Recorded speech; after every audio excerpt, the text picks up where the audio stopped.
I'll be showing you how to complete all of the Skye's Adventures Week 1 challenges extremely fast.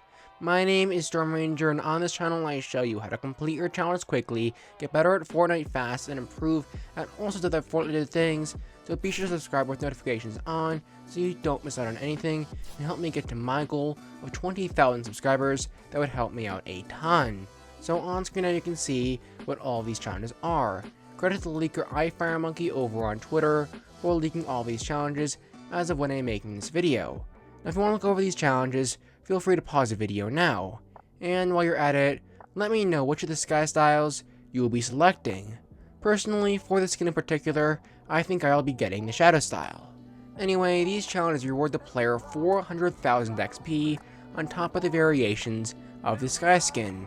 Now because I'm sure you all want these awards, and the challenges are all super difficult, requiring the player to hide in a creeping cardboard in a box factory, visit the Shark, Rapids Rest, and Gorgeous Gorge, and even visit the Skye coastal campsites. I'll be covering how to complete them insanely quickly right now. Now the very first of these challenges is to search 7 chests at spy bases. Now at first, this challenge sounds kind of challenging. Often there are tons of players landing at spy bases. And then, if that wasn't enough of a pain, there are also a seemingly endless amount of henchmen.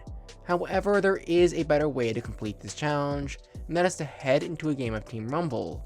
That is because in Team Rumble, people stick to their side of the map, meaning if there's a spy base on your side of the map, there likely won't be any opposing players there. But more importantly, henchmen do not spawn in Team Rumble. This means that the spy bases will be completely empty, making searching 7 chests a breeze. So now we have a second challenge, which is to deal 400 damage to players with SMGs or pistols. Now this is another challenge you should head into Team Rumble for.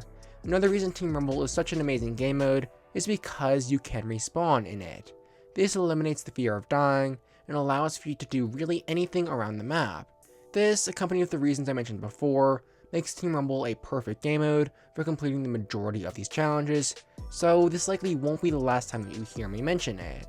Anyway, in Team Rumble, just take a few minutes to find yourself an SMG or pistol, whichever you prefer, and afterwards go around shooting players with those weapons.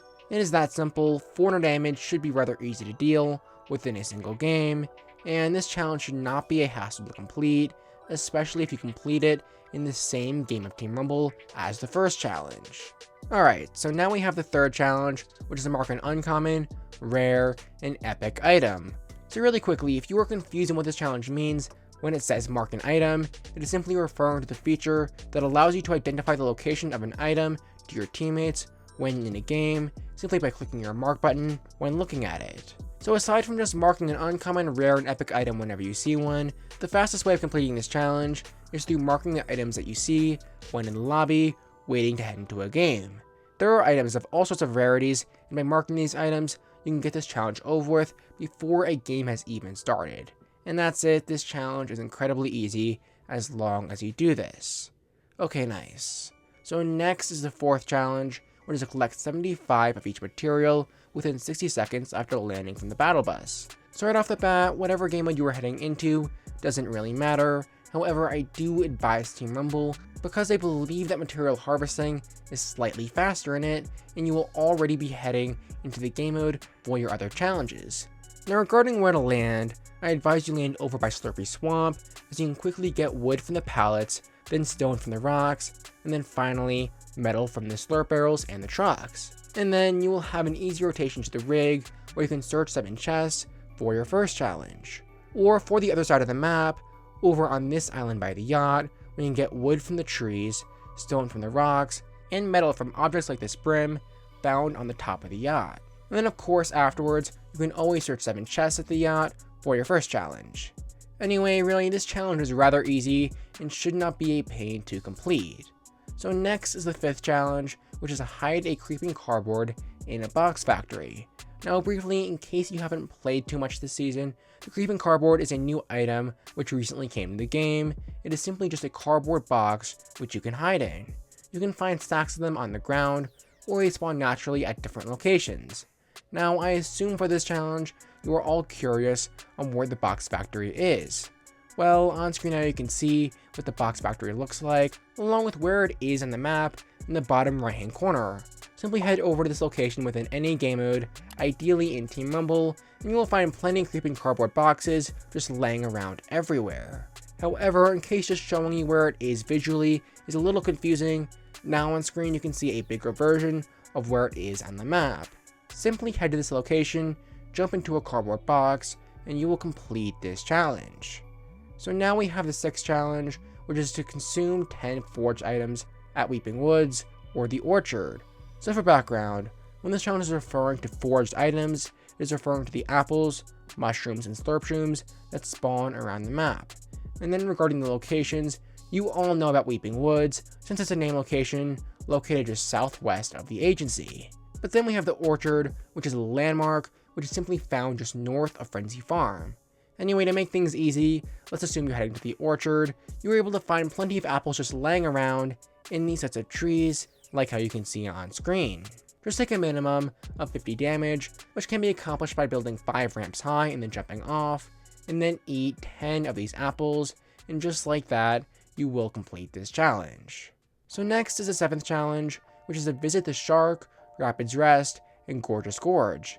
Now this challenge is very simple. The only challenging part is knowing where to go. Now the first of these locations is the Shark, which obviously is easy to find because it's a named location located just up in the northwest corner of the map. And then for the second location, Rapids Rest, it consists of these crash boats along with other objects found just west of Lazy Lake. And then finally, the third location, Gorgeous Gorge, is simply just this waterfall, which is found this time just northwest of Lazy Lake. However, in case this video is not helpful to you all, now on screen you can see a map I made of where each of these locations are. Feel free to screenshot it and refer to it when playing. But really, as long as you know where each of the locations are, this challenge should be very easy to complete. So now is the 8th challenge, which is to escape a vault using a secret passage. Now I am sure you all know what this challenge wants you to do, but to those of you who don't, it's simply referring to the porta potty or secret passage that is found within the vaults of all the spy bases with the exception of the agency. So this is the kind of challenge you're likely going to complete while playing the game naturally. But if you don't tend to head to the vaults when playing, then the next best option is head into a game of solos, since the bosses don't spawn in Team Rumble, and then head to the base furthest from where the bus flies over, where there likely won't be any opponents. From that point, simply find yourself a decent weapon, kill the boss, collect their keycard, open the vault, and then finally exit the vault using the secret passage. That's it. There's unfortunately no secret to this challenge, other than simply trying to avoid players. So next is the 9th challenge, which is to visit 3 of Skye's campsites. So I'm going to keep things simple. On screen now you can see a map of where all of Skye's campsites are. So like always, feel free to screenshot the map to refer to when playing. However, because these campsites are small, and this map is not the most helpful on where to find them, now on screen you can see what these campsites look like when in the game, along with a reminder of where they are in the map in the bottom right hand corner.